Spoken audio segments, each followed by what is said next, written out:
Vlad Țepeș, cunoscut și sub numele de Vlad Dracula, este una dintre cele mai controversate figuri din istoria României. Născut în anul 431, Vlad a domnit în țara românească în secolul al XVIII-lea, o perioadă marcată de lupte sângeroase și intrigi politice. Porecla sa infamă, Țepeș, provine de la metoda sa preferată de execuție, tragerea în țeapă. Această practică brutală l-a transformat într-o legendă întunecată, temut de dușmani și chiar de propriul popor. Cu toate acestea, Vlad Țepeș nu a fost doar un conducător nemilos.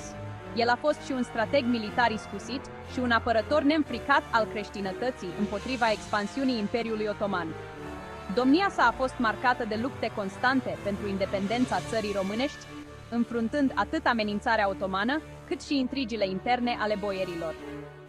Vlad Țepeș a rămas în istorie ca un simbol al luptei pentru libertate, dar și ca o figură controversată a cărei cruzime continuă să aprindă dezbateri aprinse. Vlad Țepeș a fost un produs al timpurilor sale, o epocă marcată de violență și instabilitate politică.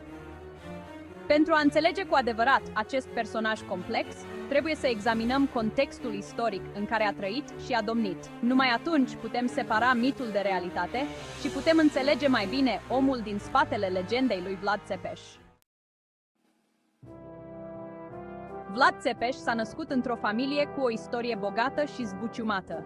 Tatăl său, Vlad Dracul, a fost membru al Ordinului Dragonului, o societate creștină dedicată luptei împotriva Imperiului Otoman. De la această apartenență provine numele Dracul, care înseamnă dragon în limba română. Ulterior, numele a căpătat o conotație negativă, fiind asociat cu diavolul. Astfel, Vlad Țepeș nu doar că a moștenit numele, ci și misiunea tatălui său de a apăra creștinătatea. Mama sa a fost o nobilă din Moldova, o altă regiune românească aflată sub presiunea Imperiului Otoman.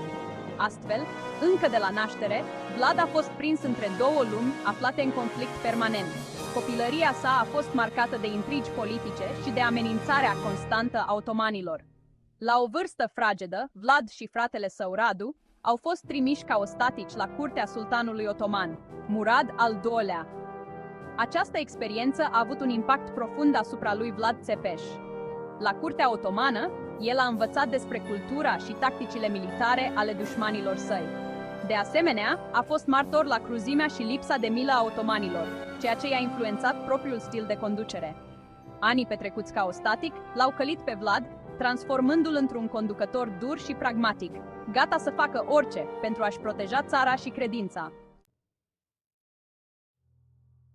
Vlad Țepeș a urcat pe tronul țării românești într-o perioadă extrem de tulbure. Țara era slăbită de luptele interne dintre boieri și de amenințarea constantă a Imperiului Otoman. Pentru a-și consolida puterea și a face față acestor provocări, Vlad a adoptat o politică autoritară, bazată pe o justiție aspră și pe pedepse exemplare. Metoda sa preferată de execuție, tragerea în țeapă, a devenit un simbol al domniei sale. Deși cruzimea lui Vlad Țepeș este incontestabilă, trebuie menționat că tragerea în țeapă era o practică obișnuită în acea vreme, folosită și de alte popoare din Europa.